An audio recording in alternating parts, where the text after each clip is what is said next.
ஸ்ரீ சக்கரம் பக்தி நேயர்கள் மெய்யன்பர்கள் அனைவருக்கும் பணிவான வணக்கங்கள். ஜோதிட சரவணாமிர்தம் மகிழ்ந்து வணங்கி பேசுகிறேன். ஸ்ரீ குரோதி ஆண்டு முடிவடைந்து ஸ்ரீ விஸ்வவசு ஆண்டு நிகழ்கிறது, பிறக்கிறது. ஆக இந்த புது ஆண்டில் எல்லோரும் மன மகிழ்ச்சியாகவும் சந்தோஷமாக இருப்பார்கள். கிரக நிலைகள் அனைவருக்கும் சாதகமாகும். சில இடங்களில் சற்று ஏற்ற இறக்கங்களுடன் கூடிய நிகழ்ச்சிகளும் இருக்கும். நாட்டில் போதுமான அளவுக்கு மழை மற்றும் சீதோஷ நிலைகள் சிறப்பாக இருக்கும். சில அரசியல் தலைவர்கள் மற்றும் மாநிலம் மத்திய அரசியல் தலைவர்கள் யாவருக்கும் சிறப்பாகவும் இருக்கும், மன மகிழ்ச்சியாகவும் இருக்கும். சில மன அழுத்தங்கள் வரும், அது சகஜமாக தேறிவிடும். மற்றபடி நாட்டில் சிறு பிரச்சனைகள் வந்து தானாகவே இயல்பாகவே சரியாகிவிடும். சில அரசியல் மாற்றங்களினால் பல புதுமைகளும் சிறப்பான நிகழ்ச்சிகளும் உருவாகும். இந்த விஸ்வவசு ஆண்டு 2 கிரக பயிற்சிகள் நடக்கின்றன. 14/5 குரு பயிற்சியும் 18/5 ராகு கேது பயிற்சிகளும் நிகழ இருக்கின்றன. இதன் காரணமாக நாட்டிலும் வீட்டிலும் சில மன அழுத்தங்கள் பிரச்சனைகள் ஏற்பட்டு பின்பு சகஜ நிலைக்கு வரும் என்றும் இதன் மூலம் வாசகர்களுக்கும் நேயர்களுக்கும் தெரியப்படுத்திக் கொள்கிறோம். மேலும் இப்பொழுது இருக்கின்ற நிலைகளை கடந்து சிறப்பான நிலைகள் விஸ்வவசு ஆண்டு நிகழ்த்தப் போகின்றன. எத்தனை பிரச்சனைகள் வந்தாலும் அது அந்தந்த இயல்புக்கு தக்கவாறு மாற்றங்கள் கொண்டு சிறப்பாக நாட்டையும் வீட்டையும் வழிநடத்தும் என்று விஸ்வவசு அந்த ஆண்டை குறித்து ஒரு தகவலாக ஸ்ரீ சக்கரம் பக்தி நேயர்களுக்கு பணிந்து தெரிவித்துக் கொள்கிறேன். இனி 12 ராசிகளுக்கு உண்டான நிகழ்ச்சிகளை பார்ப்போம்.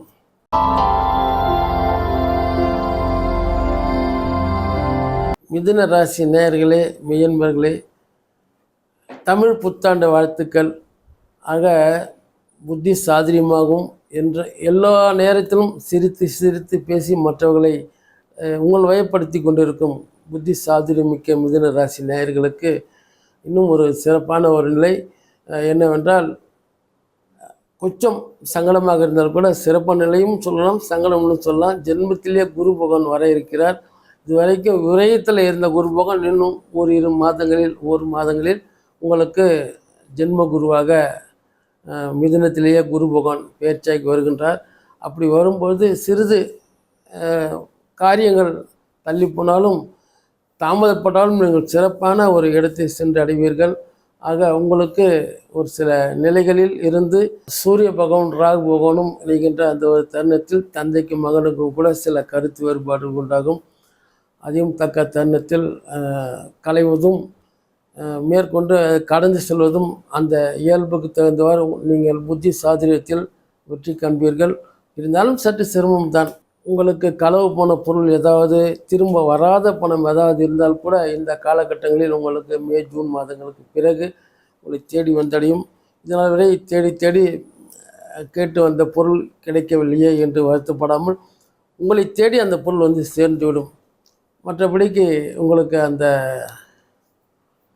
கேது பகவான் 4ஆம் இடத்தில் இருக்கின்ற கேது பகவான் உங்களுக்கு அனுசரணையாகவும் ஞானத்தை தரக்கூடிய நிலையிலும் ஆன்மீக தரிசனமும் சிறப்பாக தந்து கொண்டிருப்பார்கள். மேலும் மிதுன ராசி பெண்களுக்கு அந்த திருமணங்கள் கைகூடி வரும். அந்த வரன்களுக்கு வேலை சம்பந்தமான ஒரு நிலைகள் கைகூடி வரும். இதனால் வரை எதிர்பார்த்து தேடி வந்த அந்த வேலை வாய்ப்புகள் இப்பொழுது தானாகவும் அமைந்துவிடும். அதே நேரத்தில் வேலை வாய்ப்பும் அமைந்துவிடும். திருமண வாழ்க்கையும் கைகூடி வரும். நிறைய பேருக்கு அந்த அந்த அந்த போட்டி பொறாமைகள் மற்ற சில சச்சரவுகள் அம்பு தும்புகளில் சிக்கியிருந்தவர்கள் கூட தானாக இயல்பாக அது உங்களை கடந்து சென்றுவிடும். ஆக எல்லா நிலையிலுமே உங்களுக்கு சிறப்பான நிலை தான் இருக்கிறது. மேலும் மாணவ செல்வங்கள், கல்வித்துறையில் இருப்பவர்கள் ஒரு சிலருக்கு அந்த பரிசாக கூட கூடுதலான ஒரு மதிப்பெண்களும் கிடைக்கலாம். ஒரு உயர் பணியில் இருப்பவர்களுக்கு பணி மாற்றங்கள் கிடைக்கலாம்.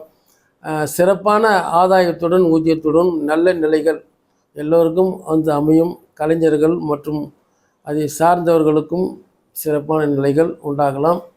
இதற்கு உங்களுக்கு பரிகாரமாக கால பைரவர் வழிபாடு, சூரிய வழிபாடு, சூரிய நமஸ்காரம் செய்வது மிக மிக சிறப்பு. காலையில் எழுந்தவுடன் எந்த நிலையில் இருந்தாலும் வெளியே வாருங்கள், சூரிய பகவானே நமக என்று கூறுங்கள். அதே ஒரு சிறப்பு தான். ஆக எல்லாமே சிறப்பாக இருக்கும், கவலை வேண்டாம்.